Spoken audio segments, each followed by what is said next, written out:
Alhamdulillahilladzi an'ama alaina bi ni'mati iman wal islam. Asyhadu alla ilaha illallah wa asyhadu anna Muhammadan abduhu wa rasuluh nabiyya ba'dah. Qala rabbi shrah li sadri wa yassir li amri wahlul 'uqdatam min lisani yafqahu qawli amma ba'du. Nuhun wonten ngarsanipun sakunging para sesepuh, bini sepuh, haji sepuh, kakung sumawon putri ngangkung mestuti dumateng popoyan kautaman ingkang tukenak beten. Wonten ngarsanipun para alim, para ulama ingkang tuhu kawula takzimi saha kawula peteni. Wonten ngarsanipun biyinipun Bapak Pangarsa Praja Dusun Maluwih, biyinipun Bapak Mulyanto ingkang kawula hormati lan sedaya bapak-bapak RT setunggal tumugi RT sekawan wonten Dusun Maluwih ingkang kawula hormati. Sumrambah dumateng sagunging para rawuh warga masyarakat Dusun Maluwih ingkang kawula hormati ugi. Murwanakani ngatur monggo kita tansah ngujuaken raos puji syukur wonten ngarsa dalem Allah Subhanahu wa taala dene ing hari kalenggan dalu menika kula panjenengan sami saged pepanggihan kempal manunggal kanthi mboten manggih alangan satunggal punapa. Ingkang menika kesyukuran monggo kita ikiraken kanthi waosan tahmid alhamdulillahirabbil alamin. Allahumma sholli ala sayyidina Muhammad, sholawat ugi salam ugi tansah katur wonten ngarsa junjungan kita Nabi Agung Muhammad sallallahu alaihi wasallam ing pangajap mugi-mugi kita sedaya tansah pikantuk syafaatipun benjang wonten ing yaumil kiamah. Amin Allahumma amin. Sakunging para rawuh kawula mriki nun inggih minangka talangatur saking panitia penyelenggara Merti Dusun Maluwih ugi pengetan wiyosan dalem Kanjeng Nabi Muhammad sallallahu alaihi wasallam ing dalu menika sedaya warga masyarakat Dusun Maluwih hangatani Merti Dusun pramila saking menika kawula sakajang saking paguyuban sholawat ayun-ayun Dusun Maluwih kinen derek anggergengaken pagelaran wonten ing Merti Dusun Maluwih ingkang badhe kapiyarsa wiwit dalu menika ngantos dumugi benjang dinten Sabtu ingkang badhe dumugi. Boten namung nyuwun dipangestu purwa madya wasana wangken kita sedaya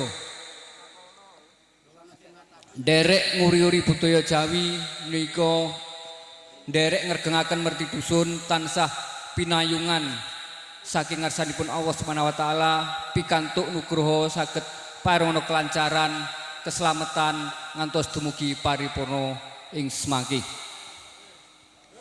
Lan ugi dalu menika minangka amurwaning pagelaran menika badhe hangadani waosan sholawat ayun-ayun ing semangki badhe hangaturi ugi kadang-kadang kawula ingkang saking Dusun Jengkeling Desa Wadas ugi saking para tamu kadang-kadang seniman seniwati ingkang saking Dusun Dopokan Desa Tlogo Bucang.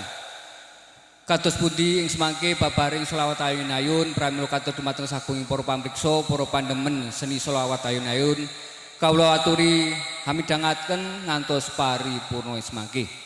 Saking kawula anggenipun matur purwa madya wusana kathah tumpang suh pamatur kawula nyuwun agung isih samudra pangsami. Kawula pungkasi billahi taufik wal hidayah.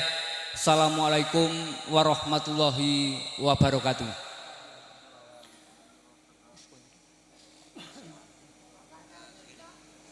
Mboten kasupen kawula ngaturaken sugeng rawuh dumateng para bapak-bapak saking Dusun Jengkeling Desa Wadas sugeng pinarak sugeng lenggah. Minangka hamurwaning pagelaran dalu menika niki selawat ayun-ayun ingkang badhe kapurwakani saking kadang-kadang kawula ingkang saking Dusun Maluwih. Saking kawula cekap semanten. Bismillahirrahmanirrahim. Liridhoillah syafaati Rasulullah sallallahu alaihi wasallam. Al-Fatihah. A'udzubillahi minasyaitonir rajim. Bismillahirrahmanirrahim. Alhamdulillahirabbil alamin arrahmanirrahim maliki yaumiddin. Iyyaka na'budu wa iyyaka nasta'in ihdinas siratal mustaqim. Siratal ladzina an'amta 'alaihim ghairil maghdubi 'alaihim waladdallin. Rabbighfirli wa liwalidayya warhamhum kama rabbayani shaghira. Amin amin ya rabbal alamin.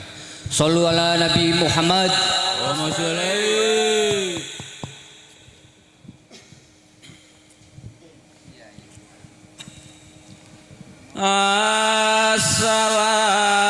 Assalamu alaika ya innal anbiya.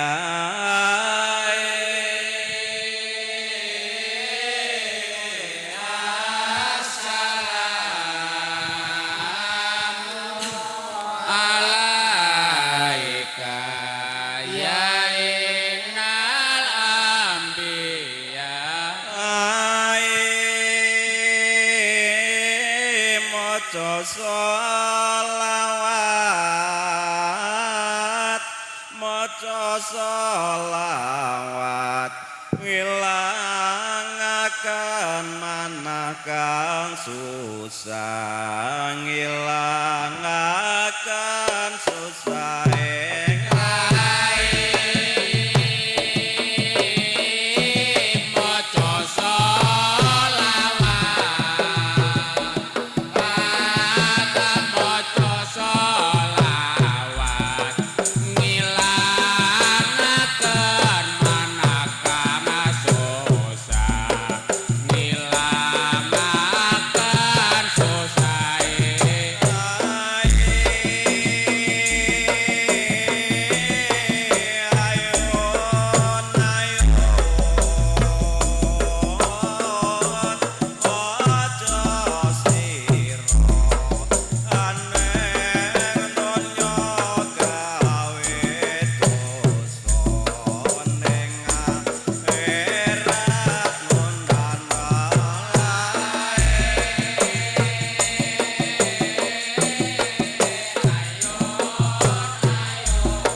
Allahumma sholli ala Muhammad. Allahumma sholli.